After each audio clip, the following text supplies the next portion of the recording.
अध्याय 11 विश्वरूप दर्शन.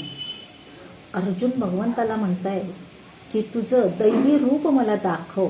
आणि त्यावेळेला अर्जुनाला दिव्य दृष्टी दिली जाते, कारण साध्या डोळ्याने हे रूप पाहणे अशक्य असतं. आणि दर्शन देतात, भगवंत दर्शन देतात, त्यावेळेला अर्जुनांना पार्थाला दिसतं अनेक बाहू आहेत, अनेक हात आहेत, अनेक डोळे आहेत, अनेक मुख आहेत, भव्य दिव्य केस, दाढी, दात, अनेक असे जे काही आहे सर्व सृष्टीत सामावे असलं सर्व स्वरूप त्या एकाच दैवी रूपामध्ये पाहिल्यानंतर अर्जुन अचंबित होतो आणि म्हणतो, भगवंता मला पहिल्यासारखाच तो मित्र असा दिसू दे.